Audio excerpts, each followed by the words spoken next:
আসসালামু আলাইকুম। কি অবস্থা, কেমন আছেন সবাই? আশা করি সবাই সুস্থ এবং ভালো আছেন, খুবই নিরাপদে আছেন। সবার সুস্বাস্থ্য সব সময়ই কামনা করি। আলহামদুলিল্লাহ, আমিও আপনাদের দোয়ায় বেশ ভালো আছি। সকালে ঘুম থেকে উঠে অনেক কাজ ছিল, সকল কাজ সেরে একটা কাজে বের হয়েছি। সে কাজটা হলো ধান খেতে যাব। ধান পেকেছে কিনা সেটা দেখার জন্য। এখন তো ধানের সিজন, যারা গ্রামে থাকেন তারা অবশ্যই বুঝতে পারবেন। সেখানে গিয়ে দেখব যে ধান কতটুকু পেকেছে, কারণ ধান কাটার জন্য অনেক লোক লাগে। তো সব কিছু আগে থেকেই তো প্রসেস করে নিতে হবে, না হয়তো সমস্যা, তাই না?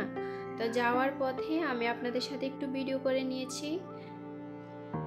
আর আমি যেখানেই যাই না কেন, আমার হাঁস মুরগি কখনই আমার পিছ ছাড়ে না, ওরা আমার পিছু পিছু হাঁটতে থাকে। ওদের জন্য খুব মায়া হয়, আর ওরাও আমাকে অনেক ভালোবাসে, আমি ওদেরকে অনেক ভালোবাসি। অনেকে আমার পুকুর দেখতে চেয়েছেন, এর আগেও কয়েকটা ভিডিওতে আমি পুকুর দেখাইছি। আলহামদুলিল্লাহ, আজকের ভিডিও তো আপনারা দেখে নিতে পারবেন, যারা দেখেন নাই তারা। আর আমাদের পুকুর পাড়ে অনেক কলা গাছ আছে। আমাদের কলা কখনো কিনে খেতে হয় না, সব সময় আমরা বাড়ি থেকে কলা খেতে পারি। আর দেখেন কত সুন্দর দেখাচ্ছে কলা গাছগুলা, কারণ এখানে রোদ পড়তেছে এ কারণে। আর কলার মোচা আমরা সব সময় ভর্তা বানিয়ে খাই, এটা আমাদের গ্রামে এরকমটাই করে। তো কোথায় কি করে সেটা আমি জানি না, এখন তো ভিডিওতে দেখি যে রান্না করে। তো ওই থেকে আমিও এখন কলার মোচা রান্না করে খাই, ফালাই না, কখনো নষ্ট করি না। তারপরেও অনেক কলা গাছ তো সব মোচা আর খাওয়া হয় না, অনেক মোচা থেকেই যায়। আর এটা হচ্ছে আমাদের সুপারির বাগান।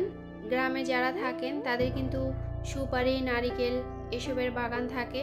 আর বিশেষ করে নারিকেলের গাছগুলা মানে এরিয়া সীমানা যেখানে সেখানে লাগানো হয়, আর মাঝখানে থাকে সুপারির বাগান।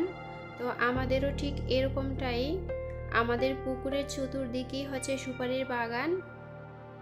অনেকে হয়তোবা সুপারির বাগান দেখে বুঝতে পারবেন যে আমার বাড়ি কোথায়। আর নারিকেল সুপারি বিখ্যাত কোন এলাকা সেটা অবশ্যই কম বেশি সবাই জানেন। তো আজকের ভিডিও দেখে অবশ্যই বুঝে নিতে পারবেন যে আমার বাড়ি কোথায়। যাই হোক, চলে আসছি ধান খেতে। ধান খেতে এসে দেখি যে ধানের অবস্থা মোটামুটি ভালো, এখনও কিছু কিছু কাঁচা আছে, পরিপূর্ণভাবে পাকে নাই, আরও সপ্তাহখানিক লাগবে।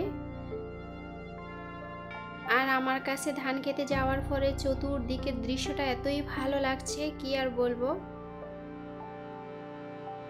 এই ধান ক্ষেত থেকেই কিছুদিন আগে আমার হাজবেন্ড টাকি মাছ ধরেছিল, অনেকগুলা টাকি মাছ, অনেকটি ভিডিওতে শেয়ারও করেছি।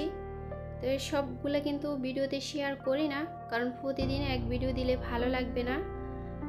আর দেখেন সূর্যটা কীরকম, মনে হয় যেন আমার মুখের দিকে পড়তেছে, কারণ আমি ছিলাম পূর্ব দিকে আর সূর্য ছিল পশ্চিম দিকে, কারণ সূর্যটা এখন অস্ত যাচ্ছে। তো দেখেও ভালো লাগছে। আমাদের পাশের ক্ষেতে ধান কাটা হয়ে গেছে, আমাদেরটা এখনও আছে, আলহামদুলিল্লাহ আমরাও কেটে নিব। আর সপ্তাহখানিক লাগবে, তারপরে তো ধানের ঝামেলা, ধান আসলে অনেক কষ্ট, অনেক কাজ করতে হয়। তো যাই হোক, এখন চলে আসছি রান্নার কাজে, কারণ রান্না তো করতেই হবে, রান্না ছাড়া নারীদের কোনো উপায় নেই। তেমনি আমারও, আমি কখনো রান্না ছাড়া কখনো ভাত খেতে পারি না, কারণ আমি একা তো সব সময় আমার নিজের হাতে সব কিছু করতে হয়। তো আজকে আমি পোয়া মাছ রান্না করব বেগুন দিয়ে, আর সাথে একটা আলু দিব, আর করলা ভাজি করব। আর পোয়া মাছটা ভুনা করলেই বেশি ভালো লাগে, আর আমি আবার তরকারি খেতে বেশ পছন্দ করি। তো আমি যে কোনো সময় তরকারি দিয়ে থাকি, আর বেগুন তরকারিটা আমার সব সময় প্রিয়। সব সময় যে কোনো মাছ দিয়ে রান্না করি না কেন, বেগুন খেতে আমার ভীষণ ভালো লাগে, এটা খুবই আমার প্রিয় একটা খাবারের ভিতরে একটা। আর এই পোয়া মাছটা কিন্তু অন্যান্য মাছের চাইতে একটু স্বাদ কম, তারপরেও মাছটা কিন্তু বেশ ভালো লাগে। আমার আম্মু এই মাছটা অনেক পছন্দ করে, আর আমি যখন রান্না করি তখন আমার সব সময় মায়ের কথা মনে পড়ে। আমার মা অনেক খাবার বেছে খায়, তো তার প্রিয় একটা খাবারের ভিতরে হচ্ছে পোয়া মাছ। তো রান্না করলেই মায়ের কথা মনে পড়ে। আমার মা বেছে খায় সেটা ঠিক আছে, কিন্তু তার কোনো সন্তানকে বেছে খাওয়া শিখায়নি, সব কিছু খাওয়া শিখাইছে আমার মা। আমার মা বলতো আমি বেছে খাই ঠিক আছে, কিন্তু তোমরা কখনো খাবা না। তবে হ্যাঁ, আমার বাবা কিন্তু সব খাবার খেত, তো ওখান থেকে কিন্তু আমাদের সব খাবারই খাওয়া হয়। আমার ভিতরে কোনো বাজগোজ নাই, আমাকে যেটা দিবেন আমি সেটাই খাবো। তো আপনাদের সাথে কথা বলতে বলতে আমার মাছ রান্নাটা হয়ে গেল। তারপরে আমি করলা ভাজিটা বসিয়ে দিয়েছি। আর এই করলাটা আমার গাছ থেকে নিয়েছি। করলা গাছ কিন্তু এর আগে একটা ভিডিওতে দেখাইছি, ইভেন করলাও ধরেছে সেটাও দেখাইছি। তো সময়ের খুবই অভাব যে কখন কোনটা দেখাবো। আর এখানে মাত্র ছোট ছোট 2টা করলা ছিল, আর ওই 2টা করলাই আজকে রান্না করতেছি। করলা ভাজিটা আমি অনেক পছন্দ করি, সাথে যদি একটা আলু থাকে। আর এমনিতেও আমি সব সময় করলা ভাজির সাথে একটা আলু দিয়ে থাকি। এই তো চলে আসছি আপনাদেরকে করলা গাছ দেখাতে। দেখেন মাশাআল্লাহ কত সুন্দর হয়েছে। এর আগে একটা ভিডিওতে শেয়ার করেছি যে করলার পাতা ভাজি করেছি আলু দিয়ে। অনেক আপুরা বলেছেন যে করলার পাতা ভাজি কখনো খায় নাই, এটা কিভাবে খায়। তো আমি কিন্তু ওই দিন দেখিয়ে দিয়েছি, সময় করে আবার আরেকদিন দেখিয়ে দিব। দেখেন এখন ছোট ছোট করলা আছে, এগুলো মাশাআল্লাহ অনেক বড় হবে। আর বড়গুলো তো আমি ছিঁড়েই ফেলেছি।